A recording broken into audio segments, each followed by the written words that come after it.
pada pagi hari ini kita masih diberikan Allah umur. Umur itu berarti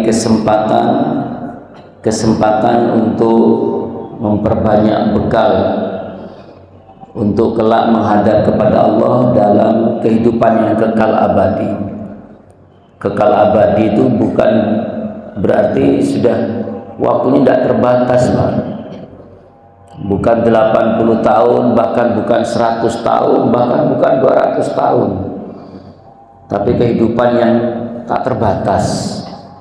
Orang yang meninggal di usia 5 tahun, di usia 20 tahun, 40 tahun, 60 tahun, 80 tahun, itu kalau sudah di akhirat sudah hidup selama-lamanya, Pak, kekal abadi. Oleh sebab itu hadirin sekalian, berkali-kali saya sampaikan, mari jangan sampai kehidupan kita yang kekal abadi itu dikalahkan oleh kehidupan yang fana ini. Saya juga pernah menyampaikan, kalau ada di antara kita ini yang bermohon kepada Allah untuk dijadikan kaya, mungkin menganggap bahwa sekarang ini belum kaya, padahal kita ini kaya raya, Pak. Kaya raya. Bapak percaya nggak kalau kita kaya raya? Pak, di Amerika itu ada orang butuh transplantasi mata, Pak. Mau dikasih harga 5 miliar, mau enggak, Pak? Berarti kita sudah punya kekayaan yang harganya lebih dari 5 miliar. Itu baru sebelah. Di Afrika tuh ada orang butuh kuping, Pak. Katanya mau dikasih harga 5 miliar juga. Tidak mungkin mau, Pak, kita, Pak. Hadirin sekalian, ya, kalau ada orang yang bermohon pada Allah untuk mendapatkan kekayaan dan ternyata sampai dia meninggal, taruhlah di umur 70 tahun, dia tetap tidak kaya, maka percayalah dia itu tidak kaya hanya selama 70 tahun. Betul, Pak? Kalau kita mau sabar, mau ikhlas, tetap beribadah kepada Allah, di surga tidak ada orang miskin. Ada orang yang berdoa kepada Allah agar sakitnya diangkat oleh Allah, tapi sampai umur 70 tahun sakitnya tidak hilang-hilang, padahal diderita mulai umur 30 tahun. Tidak hilang-hilang sampai meninggal di usia 70 tahun, sakitnya juga belum hilang. Kalau dia mau sabar, mau ikhlas, sesungguhnya dia sakit itu hanya sekian tahun, Pak. Tapi kalau dia mau ikhlas, tetap beribadah kepada Allah, di surga tidak ada orang sakit. Profesi dokter di surga sudah nggak laku, Pak. Semuanya sehat, ya. Oleh sebab itu hadirin sekalian, saya mengajak kepada semuanya, ayo sabar, ya. Apapun yang Allah berikan kepada kita, la yukallifullahu nafsan illa usaha, tidak mungkin melampaui batas kemampuan kita. Allah tuh tidak pernah iri sama kita, Pak. Enak konsuge, enak ganteng, enggak. Allah tuh kalau memberikan beban, memberikan ujian, itu pastilah sebatas kemampuan hambanya. Karena apa? Allah memberikan ujian pada kita itu juga karena kita sayang, Pak. Karena kita sayang. Bapak coba perhatikan doanya Nabi Ayub itu. Disebutkan dalam surah Al-Anbiya, surah yang ke-21 ayat 83. Ayub itu, Pak, dulunya kaya. Diberi ujian oleh Allah, kekayaannya habis, anaknya 12 meninggal dalam waktu 1 tahun. Bayangkan, Bu, 12 meninggal dalam waktu 1 tahun. Tubuhnya, sekujur tubuhnya diuji oleh Allah dengan penyakit. Perhatikan doanya, anni masaniya durru wa anta arhamur rahimin. Tidak kok terus minta, ya Allah, bukankah aku adalah nabimu, ya Allah? Aku kemana-mana mensyiarkan agamamu, ya Allah. Kenapa engkau uji aku dengan penyakit seperti ini? Angkat, ya Allah, angkat. Enggak. Nabi Ayub hanya mengatakan, anni masanya duru, ya Allah, aku sedang kena penyakit. Wa anta arhamur rahimin, sedangkan kau adalah zat yang maha penyayang, melebihi para penyayang. Kalau engkau angkat penyakit ini, itu pun juga karena engkau sayang ya Allah kepadaku. Kalau engkau biarkan penyakit ini ada pada tubuhku, itu pun juga karena engkau sayang. Allah tidak pernah iri. Enak ya kamu ini sehat terus. Lo ngasih sehat tuh Allah kok. Enak ya kamu ini sehat terus. Sekarang selesai sehatmu, saya kasih kamu sakit. Bukan seperti itu. Allah mungkin rindu dengan doa-doa kita. Kita diberi sakit, akhirnya Pak, kita istighfar pada Allah, mohon ampun pada Allah, berdoa pada Allah. Kenapa selama ini kita ini healing terus, semerap healing Pak? Lah wonten healingan jagung, healingan tebu nih Pak. Healing. Mungkin kita ini menghabiskan waktu hanya berputar-putar terus. Setelah diberi sakit, baru kita ya berhenti terus kita bermohon pada Allah. Allah mungkin rindu dengan air mata menetes dari mata kita Pak, mengalir di pipi kita, rindu Allah. Setelah diberi sakit, diberi ujian, apapun bentuk ujiannya, kita berdoa meneteskan air mata. Apa kata Allah kepada malaikatnya? Coba kamu lihat betapa cantiknya hambaku berdoa sampai meneteskan air mata. Masya Allah. Tulis apapun permintaannya. Aku malu apabila aku tidak mengabulkan doa-doanya. Innaka la tukhliful mi'ad. Allah tidak pernah ingkar dengan janjinya. Ada seorang perempuan bertemu dengan Nabi Musa Pak. Perempuan ini lama tidak punya anak, sudah menikah lama tidak punya anak.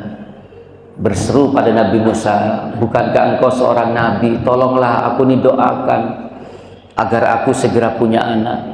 Diangkat tangannya Nabi Musa bermohon pada Allah. Ini singkat cerita Bang, singkat cerita. Allah langsung menjawab, jangan lagi kamu mendoakan perempuan itu, karena perempuan itu sudah aku takdirkan tidak punya keturunan. Disampaikanlah kepada perempuan itu, Bu, saya sudah bantu ibu berdoa, tapi kata Allah ibu ditakdirkan tidak punya keturunan. Selesai Bu, pisah dua orang ini. Selang berapa waktu Nabi Musa ketemu lagi dengan perempuan ini, ternyata sudah menggendong bayi yang lahir dari rahimnya sendiri, anak kandungnya.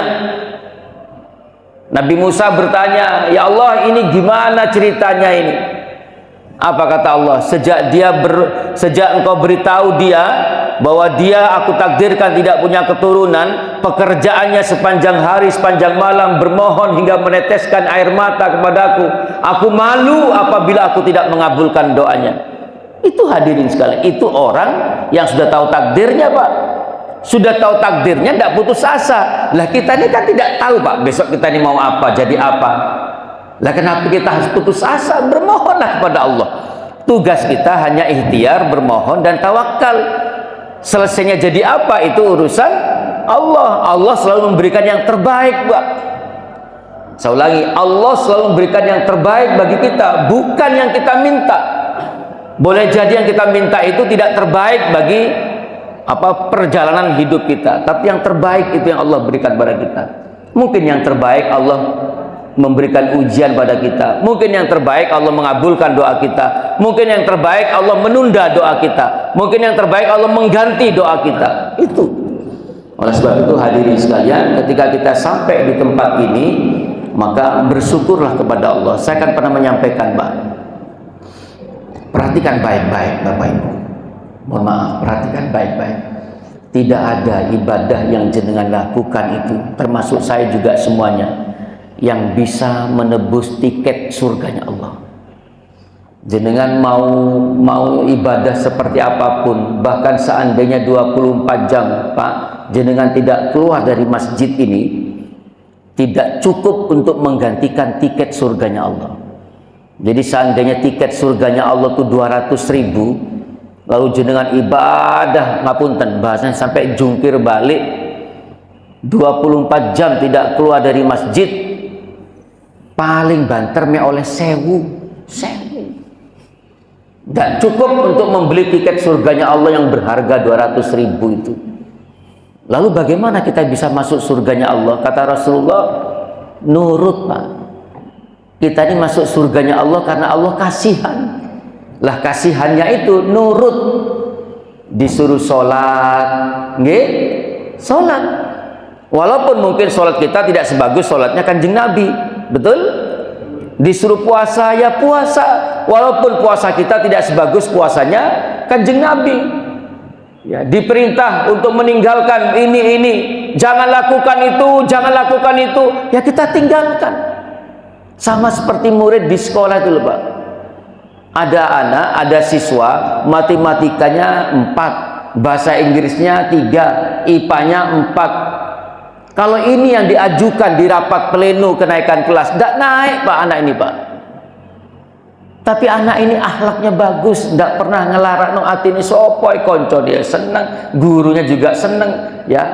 Karakternya bagus, dia suka membantu teman-temannya, akhlaknya bagus. Manusiawi Pak. Naik kelas enggak Pak? Naik. Semua teman-temannya enggak rela anak ini ditinggal di kelasnya. Oh itu temannya, apalagi gurunya. Ini manusia dengan manusia, apalagi manusia dengan Allah Sang Khalik. Nurut, dilarang berbuat maksiat, jangan lakukan Pak. Diperintah baca Quran, baca saja. Walaupun bahasa kita tidak sebagus para qori itu. Disuruh infak, infak saja. Walaupun mungkin infak kita tidak sebanyak para dermawan soleh yang hartanya berlimpah itu, lakukan saja Pak. Nah, karena kita nurut, maka Allah sayang pada kita, apapun ibadah kita. Ada orang itu Pak, tidak sholat sama sekali masuk surga. Tidak sholat sama sekali masuk surga. Jadi ibaratnya cerita, jam 8 pagi dia berbaiat pada Rasulullah, mengucapkan 2 kalimat syahadat. Jam 8 pagi, jam 10-nya ada ajakan perang, dia berangkat jihad fisabilillah, meninggal Pak. Subuh sudah lewat, zuhur pun juga belum masuk. Berarti orang ini belum sholat Pak. Ada orang tuh hanya dengan sebiji kurma, Allah berikan hadiah, berikan hidayah sampai dia masuk surga. Ngapunten, ngapunten. Seorang pelacur, Rasul berdiri berseberangan jauh di sana, pelacur itu. Jibril datang, apa kata Jibril? Muhammad itu calon penghuni neraka. Karena pelacur Pak, itu calon penghuni neraka. Pelacur itu sedang makan kurma. Lewatlah seorang perempuan menggendong bayi yang sedang menangis karena lapar Pak. Tidak jadi dimakan kurma ini Pak, diberikan kepada sang bayi yang sedang menangis. Paling tidak biar dia itu ngemut, makan kurma dan tidak nangis. Jibril turun lagi Pak, tidak jadi masuk surga. Itu hadirin sekalian. Masih ingat cerita pelacur yang memberi minum anjing yang kehausan? Itu bukan ulama Pak. Itu bukan orang seperti kita yang setiap subuh meninggalkan rumah kita jam 3:15 saya berangkat dari rumah tadi. Bukan orang-orang seperti pelacur Pak. Dia melihat anjing terengah-engah, ya, sampai lidahnya dijulurkan. Kenapa? Mau ngambil air minum, mau ngambil air Pak di sumur itu tidak sampai, dilepas selopnya Pak oleh sang pelacur. Dia tidak tega melihat anjing itu. Masya Allah, hatinya masih tulus, masih bagus. Itu sama binatang, diambil pakai selopnya, diberikan kepada, sampai hilang rasa hausnya. Sayyidina Umar itu pernah membeli seekor burung yang dipegang oleh seorang anak. Burung itu Pak dipegang-pegang sama anak, dibeli oleh Sayyidina Umar, diluruskan sayapnya, diluruskan, dilepas, sampai Sayyidina Umar itu ditertawakan. Loh, kenapa kamu beli burung untuk kamu lepas? Hadirin sekalian, sama dengan Imam Al-Ghazali. Ya, ketika malamnya bermimpi, dia ketika menulis penanya, ada lalat Pak hinggap di penanya. Karena penanya itu basah, lalat itu menjilat mungkin keringat yang ada di penanya itu. Dibiarkan penanya Pak, tidak bergerak. Padahal dia sedang asik menulis malam hari itu. Dibiarkan penanya tidak bergerak sampai hilang rasa haus dari sang lalat ini, menjilati air yang ada di pena itu. Dibiarkan terus. Setelah itu lalatnya pergi. Malamnya sama, bermimpi Pak. Bermimpi dimasukkan surga oleh Allah. Ya, ditanya, kenapa kau masukkan surga aku ya Allah? Jawabannya sama Pak. Karena engkau telah merahmati makhlukku yang lemah. Karena kau telah merahmati makhlukku yang lemah. Itulah hati hadirin sekalian. Oleh sebab itu, jangan apa ya, jangan merasa yakin bahwa kita yang sekarang ini ahli ibadah lalu kelak kita akan meninggal dalam keadaan husnul khotimah. Belum tentu, Pak. Makanya kita saling menjaga, saling mengingatkan agar semua yang berkumpul di masjid ini bersama-sama masuk surganya Allah. Amin ya rabbal alamin. Dan mohon maaf, orang-orang yang ada di sepanjang jalan ketika saya lewat mulai dari Simorejo sampai ke sini, Pak, tadi ditutup lagi, Mas Olik. Saya ini kalau lewat jalan sini sering ditutup, Pak. Jadi seperti kemarin itu saya geser dari sini ditutup, saya hampir masuk ke mana, daerah Teratap situ ya, itu ditutup 3 kali ya. Orang-orang yang kita lewat sepanjang jalan ketika kita berangkat dari masjid, kadang-kadang ada yang masih main catur, Pak ya. Bapak dari rumah dekat, Pak ya. Saya kalau berangkat dari jauh tuh ada yang masih main catur, ada yang masih geletak di becaknya. Mohon maaf, Pak. Jangan terus kita mengatakan wah ini neraka. Jangan, Pak. Hidayah Allah belum tahu, akhir hidup orang itu juga belum tahu. Bukan tidak mungkin kelak dia mendapatkan hidayah, akhirnya dia berislam dengan baik, sholatnya lebih bagus dari kita, tahajudnya lebih panjang dari kita. Allah hadirkan dia di akhir hidupnya husnul khotimah. Ngoten Bang ya? Baik hadirin sekalian. Kemarin cerita kita terakhir di Basra. Jadi Nabi Muhammad Rasulullah SAW itu setelah diajak oleh pamannya, Bapak Ibu, diajak berdagang di umur 12 tahun, diajak ikut berdagang ke Syam. Di Syam ternyata dia sempat mampir di sebuah perkampungan namanya Basra atau Busra. Di situ ada seorang pendeta bernama Buhairah. Buhairah melihat tanda-tanda kenabian dari anak kecil yang lewat rombongan dagang ini. Tidak biasanya ada anak kecil ikut rombongan dagang, karena orang Mekah itu pekerjaannya, Pak, profesinya itu yang paling utama 2, berdagang dan angon. Saya ulangi nggih, profesinya orang Mekah itu 2, berdagang dan beternak. Nah, kalau berdagang mereka ini di musim panas mereka ke utara. Kalau utara itu kalau di peta itu kan di atas, Pak ya. Kalau panas, musim panas dia ke utara. Kemana? Ke Syam.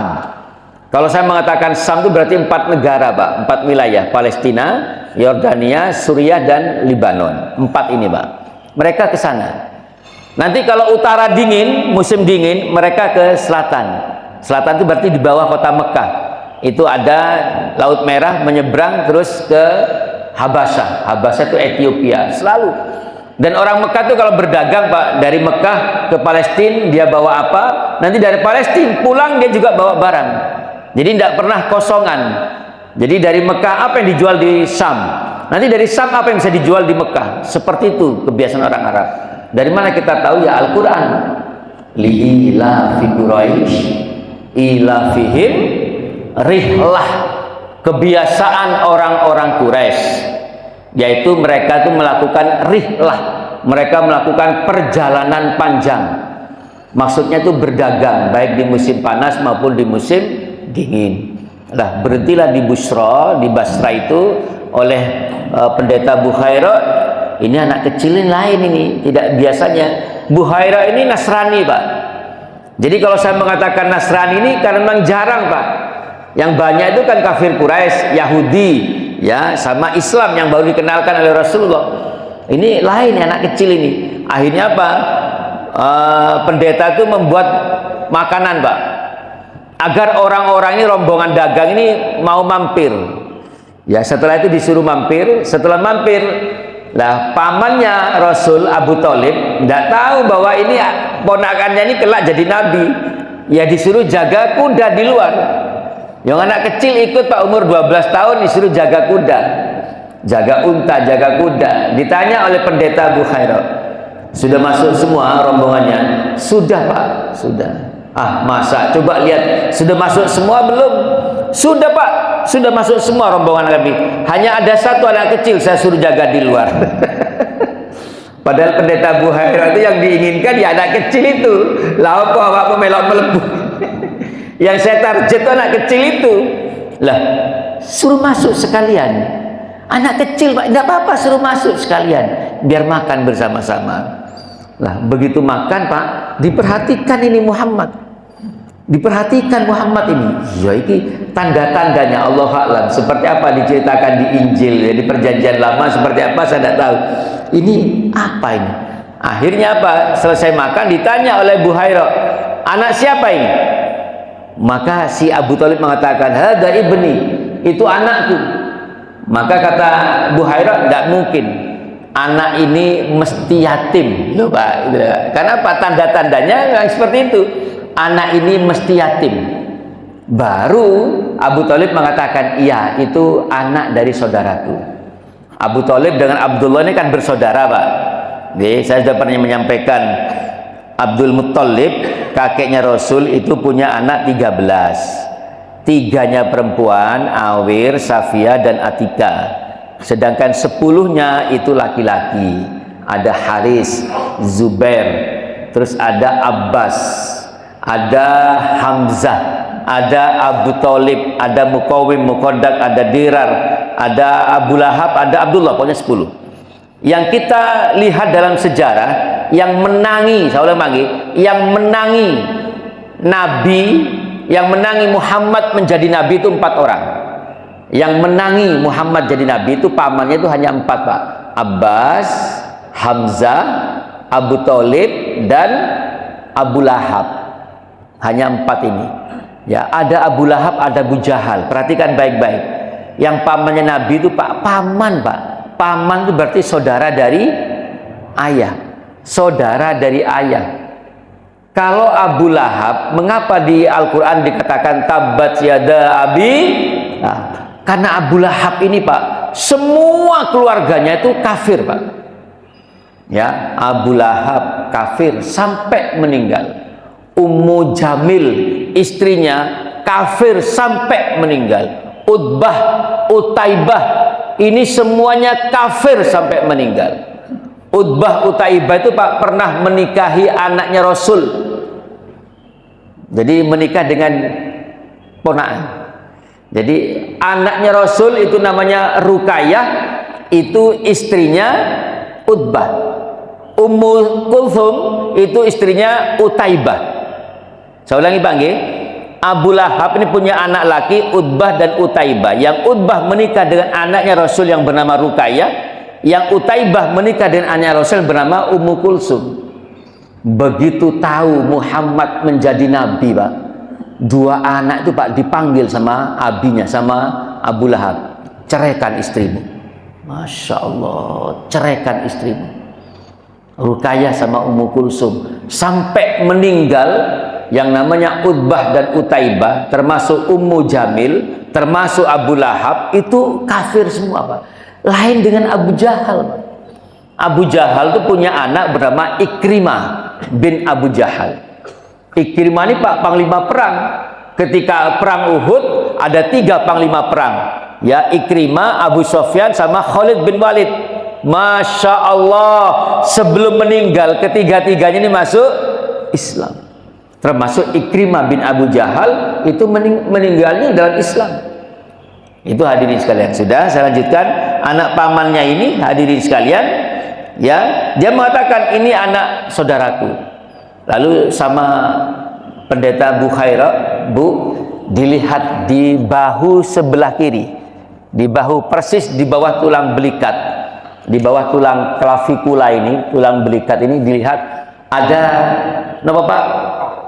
Toge, itu seperti orang Jawa, to itu berbentuk seperti buah apel, berbentuk seperti buah apel. Maka kata pendeta Buhaira, bawa pulang segera, jangan kamu teruskan perjalananmu ke Syam. Kenapa? Di Syam ini markasnya Yahudi Pak.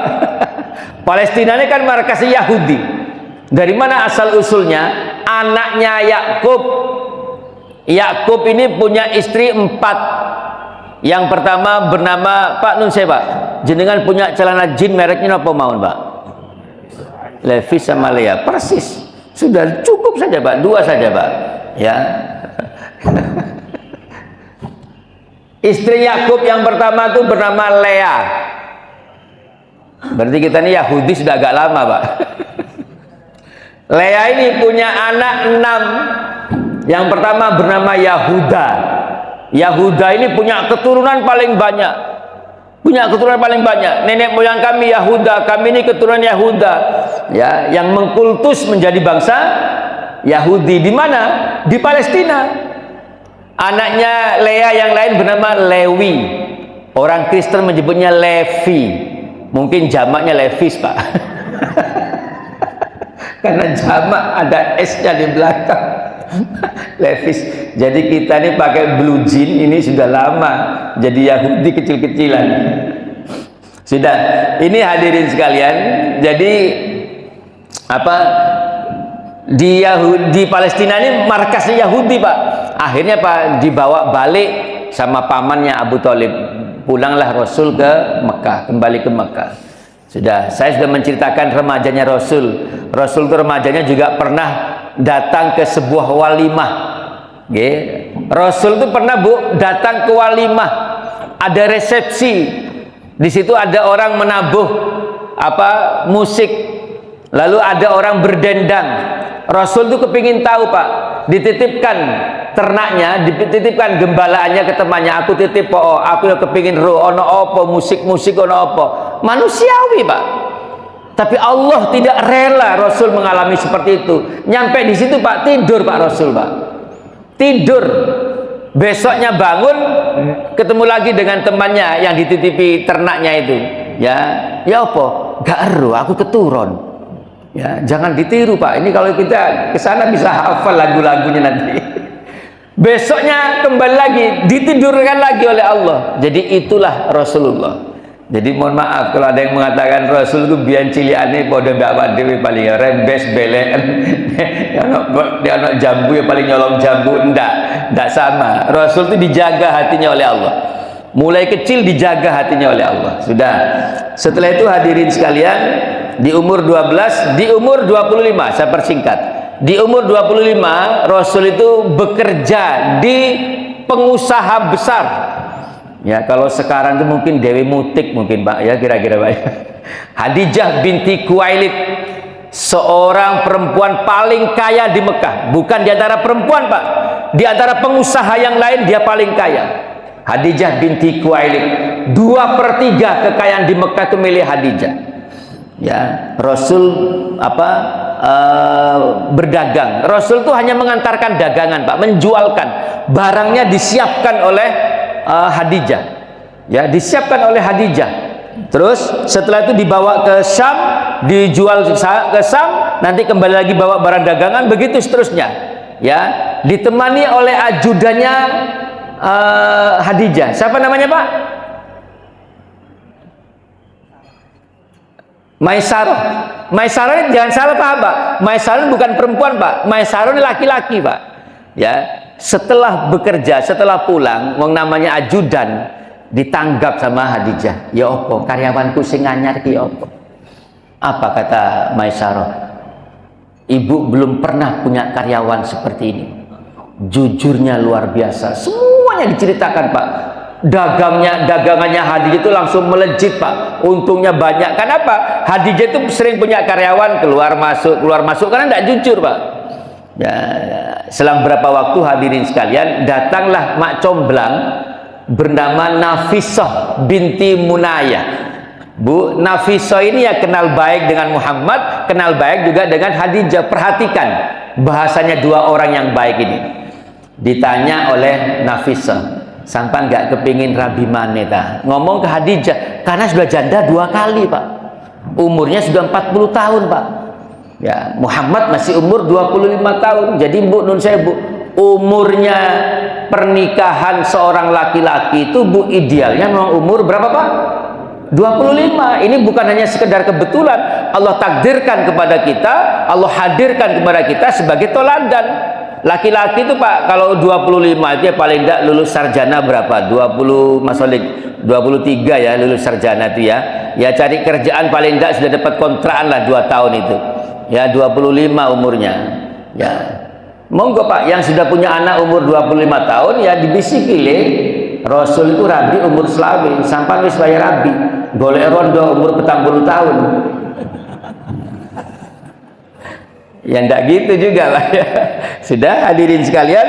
Nah, setelah itu Nafisah menampaikan, sampai enggak kepingin nikah maneh ta. Ya, terus sopo sampan ku nawarkan siapa? Nafisah menyampaikan Muhammad. Apa kata Khadijah? Apa mungkin dia mau? Dia itu kan masih perjaka, dia masih muda, tampan lagi, akhlaknya bagus. Siapapun perempuan yang dia inginkan mesti mau jadi istrinya. Lah kalau sama aku bagaimana? Aku kan sudah janda dan sebagainya. Sudah. Nafisah datang ke Muhammad. Ya Rasulullah, sampan tidak kepingin nikah. Sampan kan sudah umur 25. Ya sudah, siapa yang sampan tawarkan? Loh, Khadijah. Apa jawabannya? Mana mungkin dia mau? Saya ini kan hanya seorang karyawan, dia kan juragan dan sebagainya. Ya, karena sama-sama mau Pak, hanya bahasan seperti itu, maka dipertemukanlah paman ketemu paman. Abu Lahab Pak. Abu Lahab itu orang yang paling sayang kepada Muhammad. Bahkan budaknya yang bernama Barakah itu dibebaskan oleh Abu Lahab untuk menyusui Muhammad. Ya, orang yang pertama menyusui Muhammad itu Pak bukan Halimah As-Sa'diyah, bukan Pak, tapi budaknya Abu Lahab dibebaskan oleh Abu Lahab demi dia menyusui keponakannya. Dia gak sukanya setelah Muhammad menjadi Nabi Pak, menjadi Rasul. Paling sayang dia yang menikahkan Muhammad dengan Khadijah. Ya, Abu Thalib sama Abu Lahab maju karena kakeknya sudah tidak ada, paman yang lain juga tidak seperti itu. Jadi dua orang ini, Abu Thalib sama Abu Lahab, khususnya Abu Lahab, sampai akhirnya punya berapa anak Pak? Halo? Dari pernikahan dengan Khadijah sampai punya berapa anak? Berapa Pak? Ini biasanya kalau saya tanya di beberapa masjid terus pura-pura dzikir Pak. Laqad kana lakum fi Rasulillah uswatun hasanah. Telah ada pada diri Muhammad Rasulullah suri teladan. Allah menghadirkan Muhammad itu sebagai suri teladan. Hadirin sekalian, wajib bagi kita memiliki referensi yang banyak tentang Muhammad. Kita diperintah oleh Allah untuk meniru Muhammad Rasulullah. Ittiba Rasul. Hadirin sekalian, untuk kita bisa ittiba pada Rasul, kita harus tahu Pak, seperti apa Muhammad itu bangun tidurnya, makannya, mandinya, bergaul dengan istrinya, bergaul dengan anaknya, bagaimana Rasul itu berdagang, bagaimana Rasul, termasuk bagaimana keluarga dekatnya. Rasul itu punya anak 6 dari Khadijah, semuanya 7. Nanti yang satu lagi di Madinah Bu. Di Madinah itu ada namanya Maria Al-Kiftiyah. Ada yang mengatakan budaknya, ada yang mengatakan istrinya. Dari Maria Al-Kiftiyah Rasul punya anak satu lagi bernama Ibrahim. Anaknya Rasul Pak yang laki dari 6 ini, perhatikan, dari 6 anak pertama sama anak yang terakhir ini laki-laki. Anak yang pertama bernama Qasim. Sinten Pak? Qasim. Makanya Muhammad Rasulullah sering dipanggil dengan Abul Qasim, bapaknya Qasim. Jadi kalau ada Abu itu kemungkinan bukan nama aslinya Pak. Abu Bakar, Abu Thalib itu bukan nama aslinya. Abdul Muthalib itu bukan nama aslinya. Saya ini tidak biasa, mohon maaf, saya tidak biasa menyebut Siti Khadijah, Siti Aminah, Siti Fatimah, Siti Aisyah. Saya tidak biasa. Karena saya ini punya keyakinan orang Arab itu memberi nama anaknya itu satu kata Pak. Jadi kalau Siti ya itu mesti tambahan. Ya, orang Arab itu menyebut anak, memberi anak itu satu kata Pak. Umar. Mengapa kita mengenal Umar bin Khattab? Karena Umar ini anaknya Pak Khattab. Ali bin Abu Thalib. Mengapa kita menyebutnya seperti itu? Nama asli siapa Pak? Ali.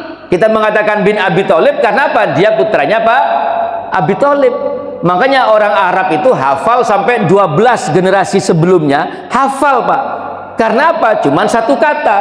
Lah saya punya murid satu anak namanya 4 kata Pak. Jadi kalau 3 orang sudah 12 kata, gimana menghafal? Tapi orang Arab Ali, Umar, Utsman, itu Pak, Muhammad. Ya, sudah hadirin sekalian. Baik, sampai di mana tadi ya? Qasim. Oke, sudah. Yang pertama Qasim. Yang terakhir saya sebut yang terakhir dulu. Ini juga laki, Pak. Yang pertama sama yang terakhir laki. Yang laki terakhir ini bernama Abdullah. Abdullah ini satu-satunya anaknya Rasulullah yang lahir setelah Rasul jadi nabi, Pak. Berarti Rasul berumur 40 tahun masih punya anak satu lagi bernama Abdullah. Makanya Abdullah itu punya julukan At-Thayyib dan At-Takhir. At-Thayyib dan At-Takhir. At-Thayyib itu artinya yang baik, At-Takhir itu artinya yang suci, karena bibitnya adalah seorang nabi. Jadi saya pernah, mohon maaf Pak, saya pernah mendengar begini, Rasul itu punya anak 8, 4 laki 4 perempuan. 4 laki itu ternyata apa? Qasim, Abdullah, Thayyib dan Tahir. Jadi mohon maaf saya koreksi, Thayyib dan Tahir ini adalah julukan dari Abdullah. Adapun 4 di tengah ini perempuan, Pak. Yang pertama adalah Zainab. Yang anak perempuan pertama itu bernama Zainab. Yang kedua bernama Ruqayyah. Yang ketiga bernama Ummu Kulsum. Dan yang terakhir, perempuan terakhir bernama Fatimah. Hadirin sekalian, Zainab ini menikah dengan seorang laki-laki bernama Abul As ibnu Rabbi. Sampai Muhammad menjadi nabi, Abul As ini belum masuk Islam. Bahkan di perang Badar dia sempat berhadapan dengan Muhammad Rasulullah. Berhadapan bukan head to head, Pak. Bukan. Tapi Muhammad di barisan kaum mukmin, sedangkan Abul As ibnu Rabbi ini ikut berperang ke Badar, ikut rombongan kafir Quraisy. Akhirnya Abul As menjadi tawanan. Sudah, saya potong sebentar. Anak yang kedua itu Ruqayyah. Anak yang ketiga Ummu Kulsum. Anak yang ketiga, yang kedua dan ketiga ini hadirin sekalian dinikahi oleh sahabatnya Rasul yang akhlaknya paling bagus, yaitu Utsman bin Affan. Utsman bin Affan itu Pak, akhlaknya sahabatnya Rasul yang paling bagus. Suatu saat Rasul itu duduk di rumahnya, mohon maaf, betisnya tersingkap. Masuklah Abu Bakar dan Umar, sama Rasul dibiarkan kaki tersingkap. Begitu Utsman masuk, ditutup Pak, ditarik jubahnya sampai menutupi betisnya. Umar protes, ya Rasul, tadi kami masuk engkau biarkan betismu terlihat. Sekarang begitu Utsman yang masuk kau tutup. Ya, tersinggung Umar, ya. Apa kata Rasul? Jangankan aku, malaikat loh segan sama Umar, sama Utsman. Utsman bin Affan, Pak, itu kalau kalau buang mau ke toilet di rumahnya sendiri itu kalau mau ke toilet, Bu, semua isi rumahnya disuruh keluar. Ayo mentuasi ya, mentuasi. Abi tak nangburi. Aku sik mak embi ya wis terus nasi nggo nek mari metu ya. Saking sopannya, Pak. Karena apa? Boleh jadi dari toilet itu mohon paham mungkin ada suara ndak sopan, betul Bu? Mungkin ada bau yang ndak sopan. Kalau kita kan enggak, Pak. Kita ini malah tembak-tembakan, Pak. Antara di dalam toilet dengan di luar toilet. Ben dalam toilet dulu, Pak, sing garai sing nang jero biasanya. Ya, dibalas sama yang di luar. Terjadilah perang Ukraina dan itu hadir di sini. Kalau Utsman enggak, ya, menikah dengan Ruqayyah. Ruqayyah meninggal, dinikahkan lagi oleh Rasul dengan Ummu Kulsum. Sampai Ummu Kulsum meninggal, apa kata Rasulullah? Seandainya aku punya anak perempuan lagi, aku nikahkan juga kepada Utsman. Seandainya. Makanya Utsman itu mendapat julukan Dzunnurain, pemilik 2 cahaya, karena menikahi anak Rasul 2 orang. Hadirin sekalian, dan Utsman termasuk sahabat yang paling kaya, Pak. Jenengan boleh buka di Google 5 sahabat Rasul terkaya. 5 sahabat Rasul terkaya. Nanti muncul yang pertama namanya Abdurrahman bin Auf, meninggalkan warisan 6,2 triliun. Yang kedua Zubair bin Al-Awwam, meninggalkan warisan 3,5 triliun. Ini kalau dikuruskan, Pak, kalau dikuruskan. Abdurrahman bin Auf itu, Pak, kalau untanya keluar dari kota Madinah, orang Madinah itu tutup pintu semua, Pak, karena beleduk, gak mari-mari. Ya. Yang ketiga Utsman bin Affan. Utsman bin Affan itu meninggalkan warisan 1,8 triliun. 1,8 triliun. Walaupun untuk dirinya sendiri, Utsman bin Affan itu untuk dirinya sendiri, kain kafan pun tidak disiapkan. Sehingga ketika meninggal, kain kafan itu Pak ditarik ke kepala, kakinya kelihatan, ditarik ke kaki, kepalanya kelihatan. Itulah Utsman bin Affan. Tidak menyiapkan. Ya. Yang keempat adalah Tolhah bin Ubaidillah, meninggalkan warisan sama dengan Utsman 1,8 triliun. Dan yang kelima adalah Sa'ad bin Abi Waqqas, pemanah Rasul yang terkenal. Itu meninggalkan uang kira-kira berapa miliar itu. Itu hadirin sekalian. Jadi ini orang-orang kaya termasuk Utsman. Bahkan sampai kita ngaji pagi ini Pak, sampai kita ngaji hari ini pagi ini Ahad subuh ini, ada rekening bank di Madinah itu atas nama Utsman bin Affan Pak. Biasa. Ada nama, ada rekening bank di Madinah itu atas nama Utsman bin Affan. Baik hadirin sekalian. Yang terakhir Fatimah. Fatimah binti Muhammad Rasulullah. Hadirin sekalian, ini anak Nabi yang kelima atau putri yang keempat, menikah dengan siapa Pak? Ali bin Abi Thalib. Hadirin sekalian, dari 6 anak Nabi, perhatikan yang laki ini Pak, Qasim dan Abdullah, perhatikan baik-baik, meninggalnya itu di bawah usia 3 tahun. Meninggalnya di bawah usia 3 tahun. Kalau kita bertanya, termasuk Ibrahim Pak, anak Rasul dari Maria Al-Qiftiyah itu meninggalnya di bawah umur 3 tahun. Bahkan meninggalnya Ibrahim itu bersamaan dengan gerhana matahari. Ya, anak Rasul meninggal gerhana matahari. Apa kata orang Madinah? Mataharinya berduka, mataharinya berkabung. Karena apa? Anak Rasul meninggal. Maka Rasul ketika khutbah sholat gerhana, dan itu materi itu sampai sekarang Pak dipakai oleh para khotib. Apa katanya? Tidak ada hubungan gerhana matahari dengan lahirnya seseorang dan dengan meninggalnya seseorang. Itu disampaikan Pak. Sampai sekarang para khotib itu kalau ceramah sholat gerhana, baik bulan maupun matahari, mesti itu diangkat. Tidak ada hubungan. Ini fenomena alam. Tidak ada hubungan antara meninggalnya seseorang dengan lahirnya seseorang dengan gerhana matahari ataupun bulan. Sudah hadirin sekalian, meninggalnya anak Nabi, baik itu Qasim, Abdullah maupun Ibrahim, di bawah umur 3 tahun. Apa rahasianya Pak? Kalau kita mau jawab takdir Allah, ya memang takdir Allah. Tapi kalau kita mau menelisik, mencoba melihat ada apa di balik itu, perhatikan baik-baik. Allah itu sudah mentakdirkan Muhammad sebagai khotaman Nabi, sebagai Nabi terakhir. Jadi anak-anak Rasul yang laki itu Pak memang tidak meninggal. Jangankan menjadi Nabi, baligh pun tidak. Karena apa? Boleh jadi kalau dia nanti meninggalnya sampai dewasa, boleh jadi dia akan diangkat sebagai Nabi. Karena apa? Nabi itu mewariskan kenabiannya kepada anaknya. Ibrahim mewariskan kenabiannya kepada Ismail, kepada Yakub, Yakub kepada Ishak, Ishak mewariskan kenabiannya kepada Yakub, Yakub kepada Yusuf, Daud mewariskan kenabiannya kepada Sulaiman, Ilyas mewarisi kenabian kepada Ilyasa, Zakaria mewarisi kenabian kepada Yahya. Seandainya Muhammad Rasul punya anak laki yang dewasa, boleh jadi akan mewariskan kenabian kepada anak-anaknya.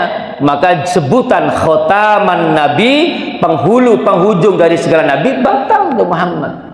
Itu hadirin sekalian. Saya ulangi sekali lagi, anaknya Rasul yang laki-laki meninggal sebelum umur 3 tahun, sebelum akil baligh. Adapun yang perempuan Pak, 4 perempuan ini, ya, Zainab, Ruqayyah, Ummu Kulsum dan Fatimah, ini yang 3 orang ini meninggal lebih dulu dari Muhammad Rasulullah.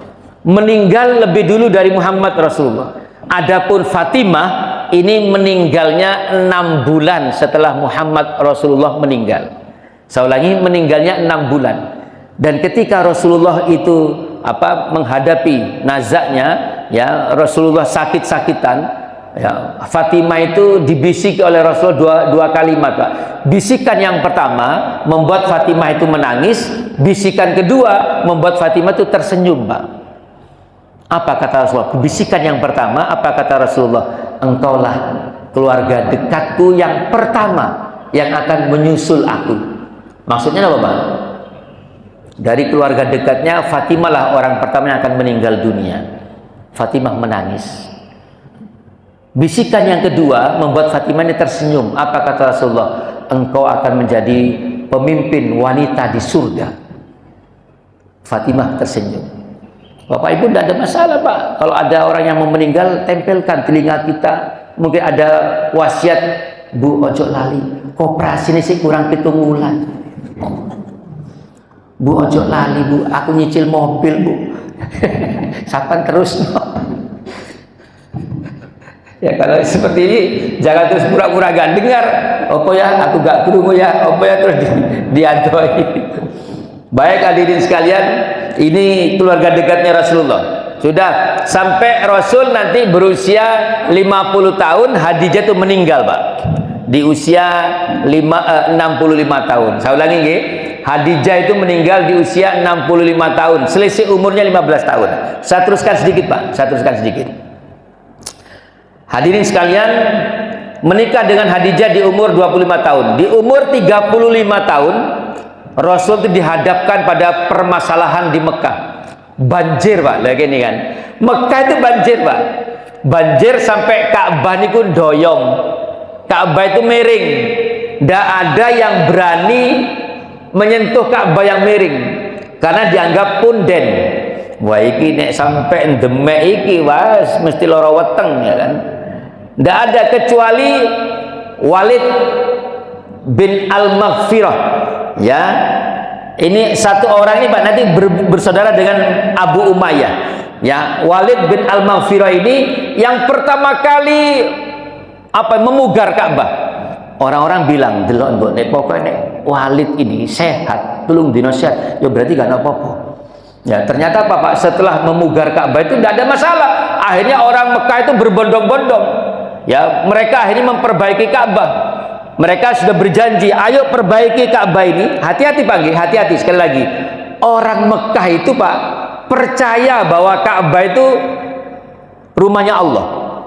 Ya, Abdul Muthalib kakeknya Rasul itu ketika Muhammad lahir itu dibawa ke Ka'bah Pak. Orang Arab tuh Pak kalau bersumpah mengatakan apa?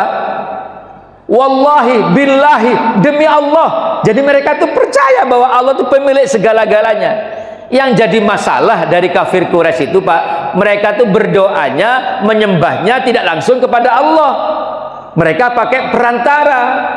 Ya, ini yang jadi masalah. Lata, Uzza, ya, Hubal, ini perantara mereka. Itu yang menjadi syirik. Ya, kalau orang Islam itu berdoanya kan tidak pakai perantara Pak. Silakan Bapak perhatikan doa-doa dalam Al-Quran itu. Rabbi, Rabbana, Rabbil fili, Allahumma inni. Semuanya tidak pakai perantara, langsung kepada Allah. Beribadah kita juga langsung kepada Allah. Orang Mekah itu Pak, mohon maaf, kalau bersumpah itu mereka mengatakan billahi, demi Allah, wallahi. Mereka seperti itu Pak. Ya, termasuk semua, termasuk keluarga Rasul. Nah, ini hadirin sekalian, terkait dengan itu juga Ma'asyiral muslimin rahimakumullah, sampai Rasul pun juga seperti itu. Ya, Ma'asyiral muslimin rahimakumullah, setelah itu di usia yang ke-35 itu Ka'bah itu orang-orang berbondong-bondong memperbaiki, ya, sampai terakhir tentang Hajar Aswad. Tidak ada orang yang sepakat. Mereka berebut, kabilah-kabilah itu berebut. Aku ya kepingin, mereka tuh berkeyakinan Pak bahwa Hajar Aswad itu batu yang istimewa. Mereka berkeyakinan, ya, akhirnya mereka berebut, nggak mau. Akhirnya Pak, ada saudaranya dari Al-Walid tadi, namanya Abu Umayyah bin Al-Maghfirah. Ya, mereka mengatakan, wis delon, siapa yang pertama kali masuk Masjidil Haram, besok kita lihat siapa yang pertama kali masuk Masjidil Haram, dialah orang yang paling kita percaya. Dia yang berhak memutuskan. Besoknya dilihat siapa? Muhammad Rasulullah. Akhirnya diserahkan pada Rasulullah. Maka Rasul melepas serbannya, dibuka oleh Rasulullah. Wis, ada berapa kabilah? Ya, batunya ditaruh di atas oleh Rasulullah. Ada berapa kabilah? Kamu pegang sana, kamu pegang sana, kamu pegang semuanya. Ayo, semuanya ikut pegang serban ini. Ya, batu diangkat. Begitu sudah batu tinggi, maka Rasul yang masukkan batu ke tempatnya Hajar Aswad.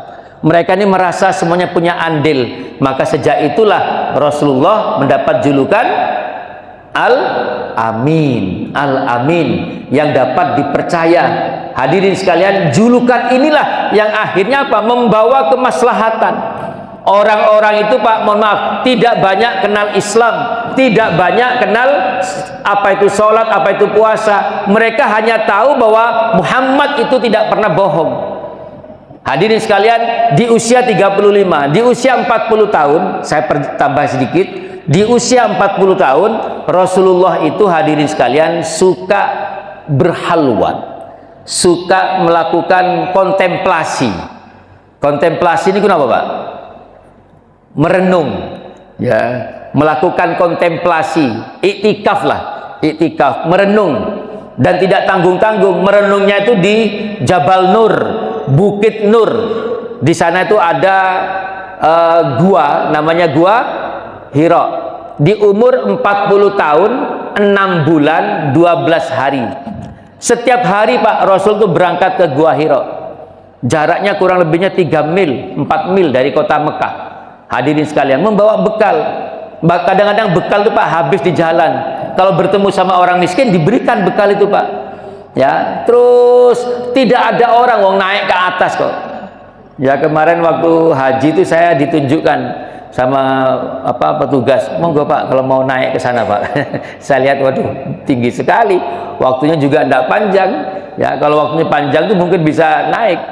Ya, sudah hadirin sekalian, setelah itu setiap hari Pak Rasul di situ. Tidak ada orang lewat Pak, lawang tinggi di atas, bukan di simpangan jalan, bukan di jalan raya, tapi naik ke atas. Sampai satu saat ketika Rasul berusia, perhatikan, 40 tahun, 6 bulan, 12 hari, tepatnya pada tanggal 10 Agustus, perhatikan, 10 Agustus tahun 610. 10 Agustus tahun 610 Masehi, bersamaan dengan 21 Ramadan. Harinya hari Senin. Saya punya dasar ini Pak. Pertama, perhatikan, mengapa di hari Senin? Dasarnya ketika Rasul ditanya oleh sahabatnya, Rasul puasa di hari Senin. Ini sudah duha Pak, maksudnya ya. Saya tambah sebentar Pak. Kalau suruk sudah lewat mulai tadi mungkin ya. Oh, ini masih suruk ini. Oh ya, baik. Rasul itu ditanya oleh sahabatnya, mengapa engkau puasa di hari Senin ya Rasul? Apa jawabannya Rasul? Saya puasa di hari Senin karena hari Senin ini aku dilahirkan, dan di hari Senin ini pula aku pertama kali menerima wahyu. Jadi hari Senin itu yang pertama. Yang kedua, hadirin sekalian, mengapa tanggal 21 kok bukan tanggal 17? Nanti saya jelaskan Pak. Tanggal 21 yang pertama di surah Al-Qadr, inna anzalnahu fi lailatul qadr. Inna anzalnahu, sesungguhnya Allah turunkan di situ menerangkan Al-Qur'an. Sesungguhnya aku menurunkan Al-Qur'an di malam kemuliaan. Semua ulama sepakat yang namanya malam kemuliaan itu adalah 10 malam terakhir. Betul Bang nggih? 10 malam terakhir. Kita ikuti pelan-pelan. Semua ulama sepakat bahwa yang dikatakan malam kemuliaan atau yang biasa kita sebut dengan apa Pak? Lailatul Qadar itu adalah di 10 malam terakhir. Hadirin sekalian, setelah dilihat di Google tahun 610 Masehi, Pak, tahun 610 Masehi itu hari Seninnya ada 4. Di bulan Ramadan hari Senin ada 4, tanggal 7, tanggal 14, tanggal 21 Ramadan dan tanggal 28 Ramadan. Inilah kuatnya dasar dari para ulama mengatakan bahwa terjadinya turunnya wahyu pertama kepada Muhammad Rasulullah itu di tanggal 21 Ramadan. 21 Ramadan itu Pak Nun Sewu, malam itu ya, bergantinya maghrib itu tanggal 21 Pak. Betul nggih Pak? Sekarang tanggal berapa Safar ya? Tanggal kok Safar? Sekarang ini sudah Rabiul Jumadil nih. Jumadil nggih. Itu tanggal berapa? Taruh tanggal 12 atau mungkin tanggal 15 sekarang 14 ya sekarang ya. 15 nih. Karena mulai Jumat kemarin kan sudah Ayamul Bait. Ya, tanggal 15 hadirin sekalian, sampai asar nanti itu tanggal 15, Pak. Sampai asar nanti masih tanggal 15. Begitu adzan maghrib, Allahu Akbar, itu masuk tanggal 16. Perhatikan baik-baik. Bergantinya tanggal di bulan Islam, di tahun Islam, itu bukan malam jam 12 malam, Pak, tapi maghrib, adzan maghrib. Masih ingat enggak waktu kita puasa Ramadan, dulu mana taraweh dengan puasanya? Dulu mana taraweh dengan puasanya? Taraweh puasanya baru besok, puasa pertama baru besok, betul? Tapi malam ini kita sudah taraweh. Kenapa? Taraweh itu kita sudah masuk tanggal 1 Ramadan. Masih ingat waktu takbiran? Ya, kita sorenya masih buka puasa bersama. Saya ulangi, sorenya masih buka puasa bersama, tapi malam kita takbiran. Kenapa? Karena waktu takbiran itu sudah masuk tanggal 1 Syawal. Betul, sholat idnya baru besok, tapi malamnya kita sudah takbiran, sudah tidak taraweh. Tarawehnya di rumah masing-masing. Itu hadirin sekalian. Nah, di tanggal 21, lalu bagaimana dengan tanggal 17? 17 Ramadan, hadirin sekalian, disepakati oleh ulama, itu adalah turunnya Al-Quran ke Baitul Izzah. Baitul Izzah ini, hadirin sekalian, langit yang pertama paling dekat dengan bumi ini, Pak. Jadi langit ada berapa lantai? 7 lantai. Lantai yang paling dekat dengan bumi ini dikatakan dengan Baitul Izzah. 30 juz, lagi 30 juz, 114 surah itu turun di Baitul Izzah di tanggal 17 Ramadan. Satu persatu selama 23 tahun, 13 tahun di Mekah, 10 tahun di Madinah, turun dihaturkan kepada junjungan kita Muhammad Rasulullah Sallallahu Alaihi Wasallam. Itu pemahaman dari para ulama. Adapun di tanggal 21 Ramadan, malam 21, itu ayat pertama, bukan surah pertama, Pak. Jadi saya ulangi, bukan surah pertama. Al-Quran itu yang 5 ayat itu, surah Al-Alaq, itu bukan satu surah, itu hanya 5 ayat.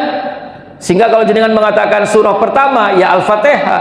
Ya, adapun yang turun di Gua Hira itu hanya 5 ayat, belum sampai satu surah. Itu hadirin sekalian yang diturunkan oleh Allah melalui malaikat Jibril. Merinding Pak Muhammad itu, Pak. Didekap sama Jibril. Iqra ya Muhammad. Bacalah wahai Muhammad. Merinding, Pak. Ma'ana biqari, kata Muhammad Rasul. Ma'ana biqari, aku tidak bisa baca. Didekap lagi oleh Jibril. Iqra ya Muhammad. Tidak bisa baca, Pak. Hadirin sekalian, Pak, jenengan jangan membayangkan Muhammad itu malaikat Jibril. Bukan, Pak. Bisa dibayangkan di Gua Hira, di atas Jabal Nur, tidak pernah ada orang masuk, tidak pernah ada orang lewat. Muhammad itu berkontemplasi seperti merenung, Pak. Dia meditasi, nggih. Dia tuh berpikir, ya Allah, wong Arab kok cek jahat yo, anak wedok dipateni, kok dia biasa berzina, kok dia biasa kawin dengan istri ayah-ayahnya. Itu kebiasaan orang Arab, Pak. Jadi mengapa Rasul diturunkan di Arab itu memang betul, Pak. Budaya paling rusak itu adalah budaya Arab. Bukan pahlawan, bukan pejuang padang pasir kalau belum pernah merampas harta milik orang lain. Ya, bukan orang hebat kalau belum pernah merampas istri orang lain. Dia biasa berzina dengan istri ayah-ayahnya. Itu sudah biasa, Pak. Jadi anak perempuan dibunuh karena mereka malu punya anak perempuan. Itu kebiasaan orang Arab. Nah, Rasul tuh merenung, berkontemplasi, memikirkan kok bisa begini ya, keluarga saya, orang-orang di Mekah tuh kok bisa begini. Itu, Pak, berbulan-bulan Rasul di situ. Sampai akhirnya muncul Jibril itu. Tiba-tiba ada laki-laki di depannya, Pak. Tidak pernah ada orang lewat, jangankan terus masuk ke dalamnya. Orang lewat seliweran aja tidak pernah. Wong di atas bukit kok. Terus tahu-tahu di dalam lubang itu, di dalam gua ada laki-laki. Kira-kira gimana, Pak? Kok kaget, Pak. Langsung didekap kuat sampai Rasul itu berkeringat. Iqra ya Muhammad, baca Muhammad. Mana biqori, saya tidak bisa baca, saya tidak bisa baca. Sampai 3 kali. Akhirnya Rasul dituntun oleh Jibril baca surah Al-Alaq. Iqra bismi rabbikal ladzi khalaq, dan seterusnya. Rasul kaget, Pak. Turun, Pak, dari Gua Hira, jadi dari Jabal Nur, ketemu dengan istrinya. Apa kata Muhammad? Zammiluni, zammiluni. Bertemu dengan istrinya, langsung masalah itu selesai. Rasul itu bertemu dengan istrinya, dengan Khadijah, 50%, separuh dari masalahnya itu selesai. Ada bapak-bapak juga begitu, Pak. Bapak-bapak tuh kadang-kadang kalau sudah punya masalah berat, dia langsung mengeluarkan dompetnya, ada foto istri di dompetnya, Pak. Apa dia bilang? Ditanya oleh teman-temannya, kenapa mengeluarkan foto istrinya? Saya kalau sudah melihat foto ini, semua masalah jadi kecil. Loh, kenapa? Ya karena masalah di foto ini yang paling berat memang. Yang paling berat ya masalah di foto ini. Jadi saya kalau lihat istri saya itu masalah di kantornya jadi kecil. Kenapa? Masalah terberat dalam hidup saya ya istri saya ini. Rasulullah begitu bertemu dengan istrinya, Pak, langsung selesai masalahnya. Ya, zamiluni, selimuti aku, karena kedinginan, Pak, menggigil Rasul. Ya, apa kata Rasulullah? Dia bercerita, dia bertemu dengan orang begini dan seterusnya. Rasul itu tidak tahu bahwa itu adalah Jibril. Maka apa kata, perhatikan, Pak, kata Khadijah, demi Allah, ini belum Islam, Pak, demi Allah, kamu tidak mungkin, ya, Allah itu tidak akan menyakiti kamu. Kamu tidak mungkin disakiti oleh siapapun karena 4 hal, Pak. Hadis tidak mengatakan 4 hal, tapi saya hitung itu ada 4. Yang pertama, karena kamu suka silaturahim, karena kamu suka menjalin persaudaraan. Yang kedua, karena kamu suka membantu orang lain. Yang ketiga, karena kamu suka memberi makan orang miskin, bekalnya itu lebih. Dan yang keempat, kata Khadijah, karena kamu suka membantu orang yang membela kebenaran. Tapi hadisnya tidak selesai. Akhirnya Pak, cerita ini dibawa ke pamannya, ke sepupunya. Sepupunya bernama Warakah bin Naufal. Warakah bin Naufal itu sudah tua dan dia tuh apa ya, seperti hafal Injil, Pak. Dia ini orang Nasrani, pendeta Nasrani, sudah tua, mata sudah nggak bisa melihat, tapi dia hafal dengan Injil. Dibawa ke Warakah bin Naufal, diceritakan bahwa suamiku begini. Ya. Akhirnya apa? Suruh bawa ke sini. Dihadirkan Rasulullah, dihadirkan dengan Warakah bin Naufal. Diceritakan seperti apa ceritanya. Begini. Apa kata Warakah? Perhatikan, Pak. Hadza namus, kata siapa? Naufal. Warakah, hadza namus al-Qudus. Dia itu namus. Namus itu kalau di Taurat itu Injil, Pak.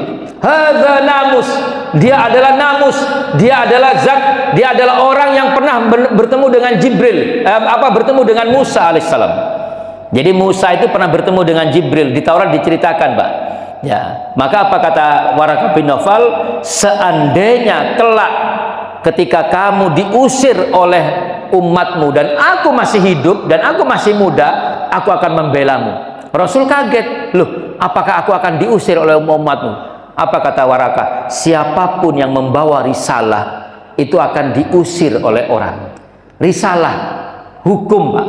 Jadi orang yang tadinya bebas berzina, lalu Muhammad datang dengan Islam mengatakan berzina itu tidak boleh. Siapa, Pak, yang tidak marah, Pak? Orang dikatakan tadinya orang enak mabuk-mabukan, lalu Rasul membawa risalah tidak boleh mabuk-mabukan, dimarahi, akan diusir. Dan itu kata Warakah, seandainya saat itu aku masih muda, maka aku akan membela kamu. Warakah sudah tahu bahwa ini adalah nabi terakhir yang dihadirkan oleh Allah Subhanahu wa taala. Ini hadirin sekalian, sampai di sini cerita kita. Mudah-mudahan Bapak Ibu, saya pernah menyampaikan orang yang kita ceritakan berhari-hari, kita cerita tentang sirah nabawiyah. Ini adalah orang yang di Al-Quran itu, jangankan kita, Pak, Allah penciptanya itu menyanjung. Sampai Allah itu mengatakan, innaka la'ala khuluqin adzim. Engkau Muhammad berdiri di atas akhlak yang sangat mulia, pribadi yang sangat mulia. Saya akan pernah menyampaikan, Pak, Nabi yang lain itu, Pak, dipanggil oleh Allah dengan namanya langsung, Pak. Nabi yang lain itu dipanggil oleh Allah dengan namanya langsung, tidak pakai Nabi Adam, Nabi Nuh, Nabi Musa. Ya Adam, uskun anta wa zaujukal jannah. Wahai Adam, masuklah kamu wa zaujukal jannah, dan istrimu ke dalam surga. Ya Musa la takhaf, wahai Musa jangan takut. Ya Yahya hudil kitab bikuwah, wahai Yahya ajarkan kitab ini bikuwah, dengan sungguh-sungguh. Bahkan Nabi bapak dari para nabi, Abul Anbiya, bapaknya para nabi, sinten Pak? Ibrahim, dipanggil oleh Allah dengan sebutan langsung, ya Ibrahim qad saddaqta ru'ya innaka dzalika najzil muhsinin. Surah As-Saffat 37 ayat 104 sampai 105. Tapi tidak demikian dengan Muhammad Rasulullah. Allah memanggil nabi yang satu dengan sebutan yang indah, Pak. Ya ayuhan nabi, masyaallah, ittaqillah wala tuti'il kafirin wal munafikin. Bertakwalah kepada Allah dan jangan kamu ikuti orang kafir dan orang munafik. Ya ayuhal muzammil, ya ayuhal mudaththir. Itu cara Allah memanggil Muhammad Rasulullah. Hadirin sekalian, Pak, kalau kita diperintah oleh Allah untuk sholat, untuk puasa, untuk zakat, untuk haji, itu bukan berarti terus Allah juga sholat seperti kita, Pak. Bukan berarti Allah juga puasa, haji seperti kita, Pak. Enggak. Tapi ketika Allah perintahkan kita bersolawat kepada Muhammad Rasulullah, Allah pun innallaha wa malaikatahu yusholluna 'alan nabi ya ayyuhalladzina amanu shollu 'alaihi wasallimu taslima. Hati-hati, Pak. Solawat ini kewajiban bagi kita semuanya, siapapun kita. Apa kata Al-Quran? Surah Al-Ahzab ayat 56. Innallaha wa malaikatahu yusholluna 'alan nabi. Sesungguhnya Allah sang Khalik, pencipta Muhammad. Muhammad itu ciptaannya Allah, tapi Allah bersalawat kepada Muhammad. Berikut juga malaikat diperintahkan oleh Allah untuk bersalawat kepada Muhammad. Ya ayyuhalladzina amanu, wahai jamaah al-ikhlas, bersalawatlah kepada Muhammad Rasulullah dan berucaplah dengan ucapan yang baik. Allahumma shalli ala sayyidina Muhammad. Hadirin sekalian, mudah-mudahan ketika kita bersalawat kepada Muhammad Rasulullah, menambah kecintaan kita kepada Muhammad Rasulullah, menambah rasa rindu kita bertemu dengan Kanjeng Nabi, dan mudah-mudahan kecintaan kita juga tidak bertepuk sebelah tangan. Mudah-mudahan Rasul pun juga mencintai kita semuanya, dan mudah-mudahan kita kelak ditunggu di pintu surganya Allah. Dan mudah-mudahan Rasul tidak akan masuk surganya Allah sebelum menyaksikan kita masuk surganya Allah semuanya. Amin ya rabbal alamin. Saya bermohon pada Allah, mudah-mudahan siapapun yang memakmurkan masjid ini, yang mengurusnya, yang membersihkan, apapun, termasuk yang menyediakan konsumsi di sana, betul Pak, sehingga masjid jadi semakin ramai. Apakah yang menyediakan mangkoknya, apakah yang menyediakan konsumsinya, apakah yang nyumbang, semuanya mudah-mudahan diganti oleh Allah. Jazakumullah khairan katsira, diganti oleh Allah dengan kebaikan yang berlipat ganda. Amin ya rabbal alamin. Demikian hadirin sekalian, permohonan saya yang terakhir, setelah acaranya selesai, jangan buka pintu dulu.